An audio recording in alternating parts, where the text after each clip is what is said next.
Tak terasa 3 bulan lagi menuju 2025. Bagaimana pemerintah mempersiapkan anggaran pembangunan yang ada?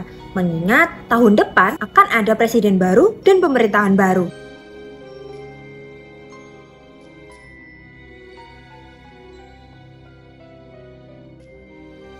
Di video kali ini kita akan membahas RAPBN 2025, rencana besar pemerintah untuk mendorong pembangunan, pertumbuhan ekonomi, dan kesejahteraan masyarakat.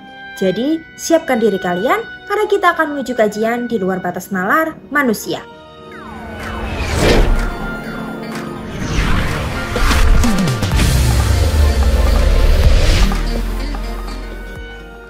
Memang merupakan diskresi dari presiden terpilih, namun karena yang membacakan dan menyampaikan ke DPR adalah presiden saat ini, pasti akan ada hal yang mungkin tidak 100% harus ditetapkan pada saat terjadinya undang-undang. Nanti kita akan coba untuk terus berkomunikasi. Mari kita bahas di chapter pertama, risiko global yang harus diwaspadai pemerintah. Sebelum masuk lebih dalam ke RAPBN 2025, mari kita lihat dulu beberapa faktor global yang berpengaruh besar. Tahun 2025 diprediksi akan diwarnai berbagai tantangan ekonomi global, seperti suku bunga yang tinggi, ketegangan geopolitik antar negara-negara besar, dan perubahan iklim yang ada. Meski begitu, pemerintah tetap optimis bahwa ekonomi Indonesia akan tetap tangguh. Pemerintah percaya bahwa RAPBN 2025 dapat menjadi tameng yang kuat untuk menghadapi guncangan ekonomi global.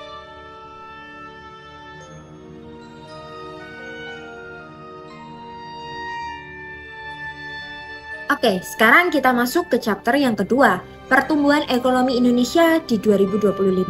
Mari kita lihat prediksi pertumbuhan ekonomi Indonesia di tahun 2025. Pemerintah memproyeksikan pertumbuhan ekonomi sebesar 5,2%. Luar biasa bukan? Pertumbuhan ini didorong oleh konsumsi rumah tangga, investasi, dan peningkatan ekspor.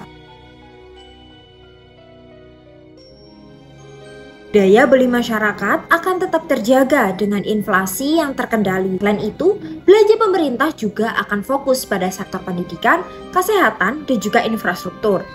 Misalnya, pemerintah akan melanjutkan proyek-proyek infrastruktur besar seperti jalan tol dan pembangunan bendungan yang semuanya akan meningkatkan konektivitas dan produktivitas nasional.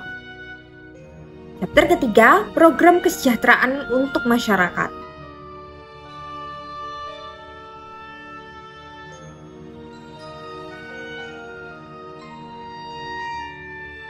RAPBN 2025 juga menyoroti pentingnya meningkatkan kesejahteraan masyarakat melalui program sosial. Salah satu program unggulannya adalah makan siang gratis atau makan bergizi gratis untuk anak-anak sekolah.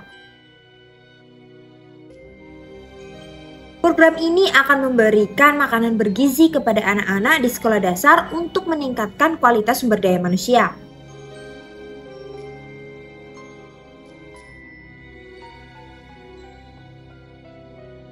Tidak hanya itu, pemerintah juga melanjutkan program PKH, kartu sembako, dan berbagai subsidi yang membantu masyarakat miskin dan juga rentan.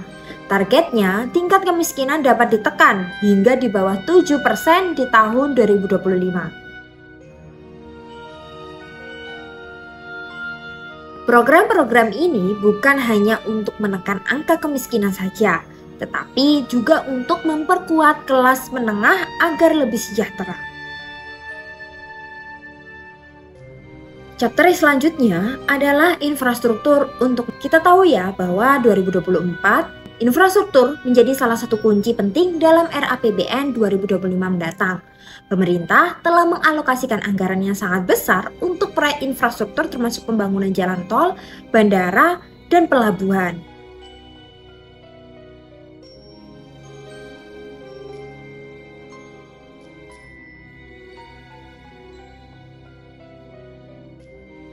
Misalnya pada tahun 2025, jalan tol sepanjang 2000 km akan beroperasi menghubungkan berbagai wilayah strategis di Indonesia.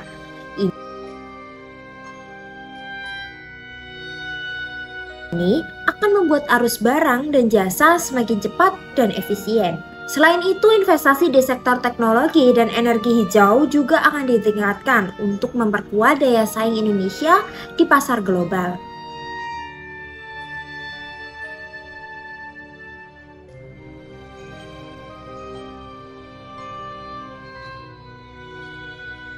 Kita masuk ke chapter selanjutnya, chapter 5, Indonesia Emas 2045.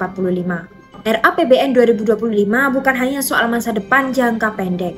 Ini adalah bagian dari visi besar untuk Indonesia Emas 2045. Pemerintah bertekad membawa Indonesia menjadi salah satu negara dengan ekonomi terbesar di dunia.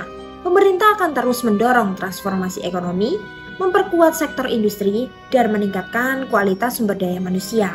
Dengan akselerasi pertumbuhan ekonomi yang berkelanjutan, Indonesia diharapkan dapat keluar dari jebakan negara berpenghasilan menengah dan mencapai status negara maju pada tahun 2045.